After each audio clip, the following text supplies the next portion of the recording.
नमस्कार दोस्तों। आज के हमारे इस वीडियो में हम आपके समक्ष यमदूत और एक पंडित की बड़ी ही सुंदर कहानी प्रस्तुत करने आए हैं, जिसमें बताया गया है कि कैसे भाग्य का लिखा कभी नहीं मिटता है। तो दोस्तों, कहानी शुरू करते हैं। दोस्तों, एक समय की बात है। किसी गांव में एक बहुत ही ज्ञानी पंडित रहता था। एक दिन वह अपने बचपन के मित्र से मिलने के लिए दूसरे गांव जा रहा था। वह मित्र बचपन से ही गूंगा व एक पैर से अपाहिज था। मित्र का गांव काफी दूर था। रास्ते में और भी कई छोटे छोटे गांव पड़ते थे। पंडित अपनी धुन में चला ही जा रहा था कि रास्ते में उसे एक और आदमी मिल गया। वह भी पंडित के साथ साथ चलने लगा। पंडित ने सोचा, चलो अच्छा ही हुआ, साथ साथ चलने से सफ़र जल्दी कट जाएगा। चलते चलते पंडित ने उस आदमी से उसका नाम पूछा, तो उस आदमी ने अपना नाम महाकाल बताया। पंडित को यह नाम थोड़ा अजीब सा लगा, पर पंडित ने नाम के विषय में कुछ और पूछना उचित नहीं समझा। दोनों धीरे धीरे साथ में चल ही रहे थे, तभी रास्ते में एक गांव आया। तो महाकाल ने पंडित से कहा, तुम आगे चलो, मुझे इस गांव में एक संदेशा देना है। मैं तुमसे आगे मिलता हूँ। पंडित ने कहा, ठीक है, और आगे की ओर चल दिए। तभी गांव में खबर फैली कि एक व्यक्ति को बेसे ने मार दिया है। जैसे ही बेसे ने उस व्यक्ति को मारा, ठीक थोड़ी ही देर में महाकाल आ गया। फिर चलते चलते दोनों एक दूसरे गांव के बाहर पहुंचते हैं, जहां पर एक छोटा सा मंदिर बना था। ठहरने की व्यवस्था भी अच्छी लग रही थी। पंडित के मित्र का गांव वहां से दूर था और रात्रि भी होने वाली थी। तो पंडित ने कहा, रात्रि होने वाली है, पूरा दिन चलते चलते थकान भी लग रही है और भूख भी लगी है, तो यहीं भोजन करके आराम कर लेते हैं। सुबह आराम से आगे का सफर करेंगे। महाकाल ने कहा, ठीक है, मुझे इस गांव में किसी को कुछ जरूरी सामान देना है। तुम खाना खा लो और आराम करो, मैं बाद में आकर खा लूँगा। इतना कहकर वह चले जाते हैं। लेकिन उनके जाते ही कुछ ही देर में उस गांव से धुआं उठने लगता है और देखते ही देखते पूरे गांव में आग लग जाती है। पंडित ने आश्चर्य से सोचा, यह महाकाल जहाँ भी जाता है वहाँ किसी न किसी तरह की हानि जरूर हो जाती है, कुछ तो गड़बड़ है। लेकिन पंडित ने रात्रि में महाकाल से इस बात का कोई जिक्र नहीं किया। सुबह दोनों ने फिर अपने गंतव्य की ओर चलना प्रारंभ कर दिया। कुछ ही दूर में फिर एक गांव आया। तो महाकाल ने फिर पंडित से कहा, आप आगे चलते जाइए, मैं कुछ ही देर में आपसे मिलता हूँ। मुझे इस गांव में किसी से कुछ ज़रूरी काम है। यह कहकर महाकाल जाने लगा। लेकिन इस बार पंडित आगे नहीं बढ़ा, बल्कि वहीं खड़ा होकर महाकाल को देखता रहा कि अब वे कहाँ जाता है और क्या करता है। तभी लोगों की आवाज़ें सुनाई देने लगी कि किसी व्यक्ति को सांप ने काट लिया है और वह मर गया है। ठीक उसी समय महाकाल फिर से उस पंडित के पास पहुंच गया। लेकिन इस बार पंडित को सहन नहीं हुआ। उसने महाकाल से पूछ ही लिया कि तुम जिस भी गांव में जाते हो वहाँ कोई ना कोई नुकसान ज़रूर हो जाता है। क्या तुम मुझे बता सकते हो ऐसा क्यों होता है? तो महाकाल ने जवाब दिया, पंडित जी, आप तो मुझे बहुत ही ज्ञानी मालूम पड़े थे, इसलिए मैं आपके साथ चलने लगा था, क्योंकि ज्ञानियों का संग बहुत ही अच्छा होता है। परंतु आप अभी तक समझ नहीं पाए कि मैं कौन हूँ। पंडित ने कहा, मैं समझ गया हूँ, लेकिन मुझे कुछ शंका है। अगर आप ही अपना उपयुक्त परिचय दे दे तो मुझे आसानी होगी। तो महाकाल ने जवाब दिया, मैं यमदूत हूँ और यमराज की आज्ञा से उन लोगों के प्राण हरण करता हूँ जिनकी आयु पूर्ण हो चुकी हो।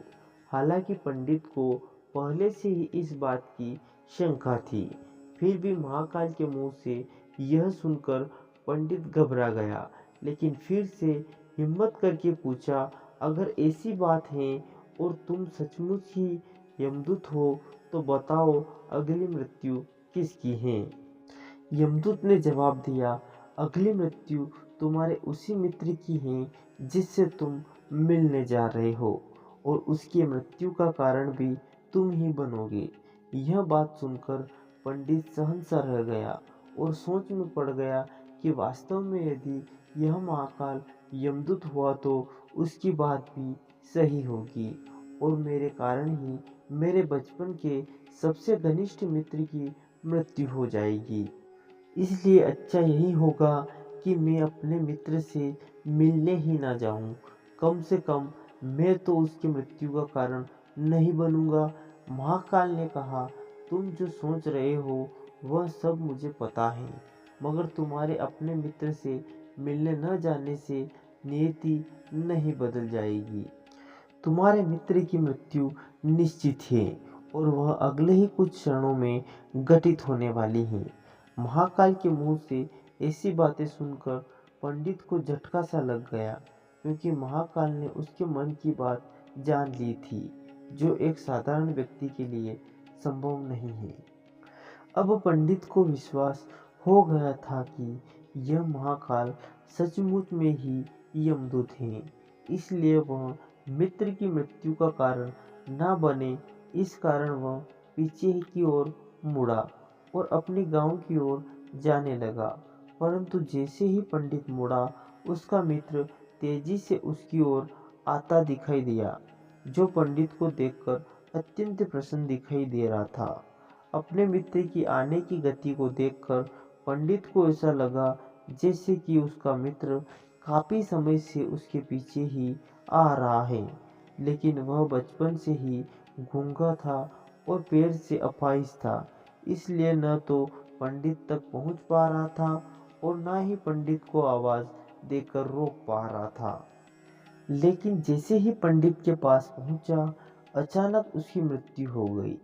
पंडित हक्का बक्का होकर महाकाल की ओर देखने लगा, जैसे कि वह पूछना चाह रहा हो कि आखिर ये कैसे हुआ।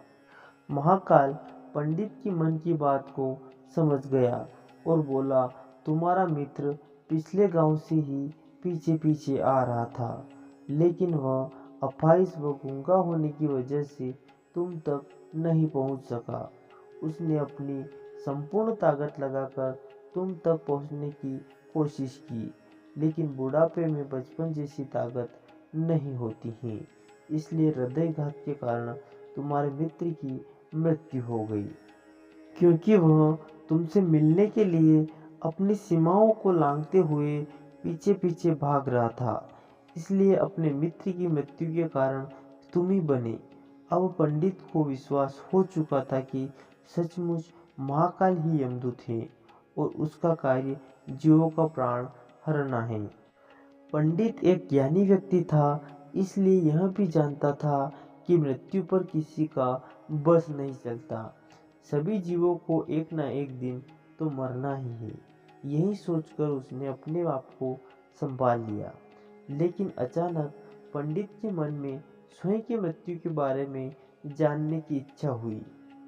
इसलिए उसने महाकाल से कहा, जब मृत्यु मेरे मित्र की होनी थी तो तुम शुरू से ही मेरे साथ क्यों चल रहे हो। महाकाल ने जवाब दिया, मैं तो सभी के साथ चलता हूँ और हर क्षण चलता रहता हूँ, किंतु लोग पहचान नहीं पाते हैं, क्योंकि लोगों के पास अपनी समस्याओं के अलावा किसी और व्यक्ति, वस्तु या घटना के संदर्भ में सोचने व उसे देखने या उसे समझने का समय ही नहीं होता है। तो पंडित ने कहा, क्या तुम बता सकते हो मेरी मृत्यु कब और कैसे होगी। तो महाकाल ने कहा, हालांकि किसी सामान्य जीव को यह जानना उपयुक्त नहीं है, क्योंकि कोई भी जीव अपनी मृत्यु के बारे में जानकर दुखी ही होता है। लेकिन तुम ज्ञानी व्यक्ति प्रतीत होते हो और अपने मित्र की मृत्यु को जितनी आसानी से सहन कर लिया है, उसे देखकर लगता है तुम अपनी मृत्यु के बारे में जानकर भी दुखी नहीं होगे। तो तुम्हारी मृत्यु आज से ठीक 6 महीने बाद आज के ही दिन किसी दूसरे राज्य में फांसी लगने से होगी। और सबसे बड़ी आश्चर्य की बात यह होगी कि तुम स्वयं खुशी से फांसी को स्वीकार कर लोगे। इतना कहकर महाकाल जाने लगा, क्योंकि महाकाल के पास पंडित के साथ चलते रहने का अब कोई कारण नहीं था। पंडित भी अपने मित्र की यथाशक्ति कर्मकांड करके अपने गांव चला गया। लेकिन कोई व्यक्ति इतना भी ज्ञानी क्यों ना हो, अपनी मृत्यु की बात जानकर व्यथित तो होता ही है और मृत्यु से बचने के लिए कुछ ना कुछ करता ही है। सो पंडित ने भी किया। क्योंकि पंडित विद्वान था, इसलिए उसकी ख्याति उसके राज्य के राजा तक भी थी। तो पंडित ने सोचा, राजा के पास तो कई ज्ञानी मंत्री होते हैं, तो मेरी मृत्यु से संबंधित समस्या का कोई ना कोई हल निकाल ही लेंगे। तो पंडित यह सोचते हुए राज दरबार में पहुंच जाता है और राजा से पूरा वृतांत सुनाता है। राजा ने अपने मंत्रियों को बात बताई और उनसे सलाह मांगी। अंत में सभी ने विचार विमर्श करके कहा, अगर पंडित की बात सही है तो उसकी मृत्यु भी 6 महीने बाद ही होगी। लेकिन मृत्यु तब होगी जब वह किसी दूसरे राज्य में जाएगा। यदि वह दूसरे राज्य में जा ही ना, तो मृत्यु भी नहीं होगी। मंत्रियों की यह सलाह राजा को भी उपयुक्त लगी। तो अब पंडित के रहने की व्यवस्था भी महल में ही कर दी गई और राजा के आदेश के बिना उस पंडित से किसी को भी मिलने नहीं दिया जाता था। लेकिन पंडित कहीं भी आ जा सकता था, ताकि यह ना लगे कि वह राजा की कैद में है। परंतु पंडित ही डर के मारे कहीं भी जाता आता नहीं था। धीरे धीरे पंडित की मृत्यु का समय निकट आने लगा और वह भी दिन आ गया जब पंडित की मृत्यु आनी थी। तो जिस दिन पंडित की मृत्यु होने वाली थी, तो पंडित डर के मारे उस दिन जल्दी ही सो गया, ताकि जल्दी से वह रात बीत जाए और अगला दिन आ जाए और उसकी मृत्यु टल सके। लेकिन पंडित को नींद में चलने की बीमारी थी और इस बीमारी के बारे में वह स्वयं भी नहीं जानता था। अतः राजा या किसी वैद्य को इस बीमारी के बारे में बताने का तो प्रश्न ही नहीं उठता। पंडित अपनी मृत्यु को लेकर बहुत ही चिंतित था और नींद में चलने की बीमारी तभी आती है जब नींद ठीक तरह से ना हो पा रही हो। तो उसी रात पंडित को नींद में चलने का दौरा पड़ा। तो वह उठा और महल से निकलकर इस्तकबल में गया। पंडित राजा का खास मेहमान था, इसलिए किसी पहरेदार ने भी नहीं रोका और ना ही किसी ने किसी प्रकार की पूछताछ की। इस्तकबाल में पहुंचकर वह सबसे तेज चलने वाले घोड़े के पीठ पर सवार होकर नींद में ही राज्य की सीमा को लांघकर किसी दूसरे राज्य में पहुंच गया। इतना ही नहीं, वह दूसरे राज्य के राजा के महल में पहुंच गया और उस महल के पहरेदार ने भी उसे नहीं रोका और ना ही कोई पूछताछ की। सभी लोग रात्रि की अंतिम प्रहर होने के कारण से गहन नींद में थे। वह पंडित सीधे राजा के शयन कक्ष में पहुंच गया, जहां राजा और रानी सो रहे थे। वहीं पंडित जाकर लेट गया। सुबह हुई तो राजा ने पंडित को रानी के बगल में सोया हुआ देखा, जिससे राजा बहुत ही क्रोधित हुआ। पंडित को गिरफ्तार कर लिया गया। पंडित को तो कुछ समझ में ही नहीं आ रहा था कि आखिरकार दूसरे राज्य में और राजा के शयन कक्ष में कैसे पहुंच गया। लेकिन वहां यह सब सुनने वाला कौन था। राजा ने पंडित को दरबार में हाजिर करने का हुक्म दिया। कुछ समय बाद पंडित को दरबार में लाया गया। कुछ समय बाद राजा का दरबार लगा। वहाँ राजा ने पंडित को देखा और देखते ही इतना क्रोधित हुआ कि पंडित को फांसी पर चढ़ा देने का आदेश सुना दिया। फांसी की सजा सुनकर पंडित कांप गया। फिर भी कुछ हिम्मत कर राजा से कहने लगा, महाराज, मैं नहीं जानता कि राजमहल में कैसे पहुंचा। मैं यह भी नहीं जानता हूँ कि आपके साथ शयन कक्ष में कैसे आया और आपके राज्य के किसी पहरेदार ने रोका क्यों नहीं। लेकिन मैं इतना जानता हूँ कि आज मेरी मृत्यु होनी थी और होने भी जा रही है। राजा को यह बात थोड़ी अटपटी लगी। उसने पूछा, तुम्हें कैसे पता कि आज तुम्हारी मृत्यु होनी है?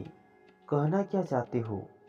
राजा के इस सवाल के जवाब में पंडित ने पिछले 6 महीनों की कहानी बता दी और कहा, महाराज, मेरा क्या किसी भी सामान्य व्यक्ति में इतना साहस नहीं है कि वह राजा के शयन कक्ष में राजा की उपस्थिति में रानी के पास सो जाए। राजा को पंडित की बात में थोड़ी सत्यता दिखाई दी, परंतु उसने सोचा यह मृत्यु से बचने के लिए महाकाल और अपनी मृत्यु की भविष्यवाणी का बहाना बना रहा है। इसलिए राजा ने पंडित से कहा, यह तुम्हारी बात सत्य है और आज तुम्हारी मृत्यु का दिन है। जैसा कि महाकाल ने तुमसे कहा था, तो तुम्हारी मृत्यु का कारण मैं नहीं बनूंगा। लेकिन अगर बात झूठी निकली तो निश्चित ही आज तुम्हारी मृत्यु का दिन होगा। क्योंकि दूसरे राज्य का राजा उसका परम मित्र था, उसने तुरंत सिपाहियों के हाथ दूसरे राज्य के राजा को पत्र भेजा और पंडित की बात की सत्यता का प्रमाण मांगा।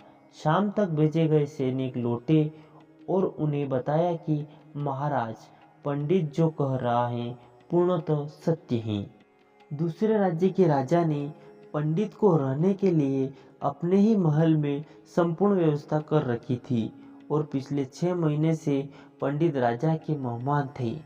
कल राजा अंतिम बार उनके शयन कक्ष में मिले थे और इसके बाद यह इस राज्य में कैसे पहुंच गए, इसकी जानकारी किसी को भी नहीं है।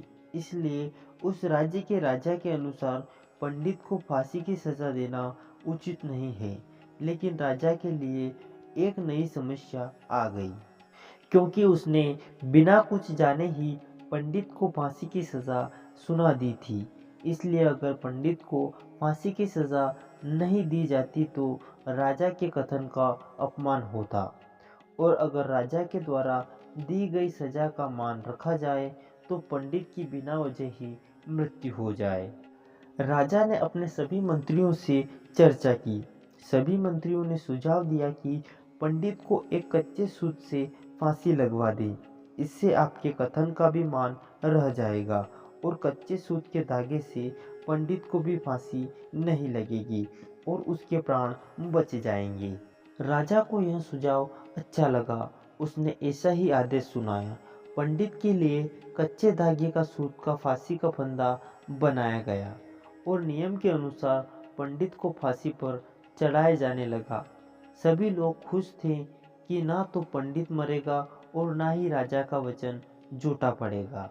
पंडित को भी विश्वास था कि सूत के धागे से तो उसकी मृत्यु हो ही नहीं सकती, इसलिए वह भी खुशी खुशी फांसी पर चढ़ने को तैयार था, जैसा कि महाकाल ने उससे कहा था।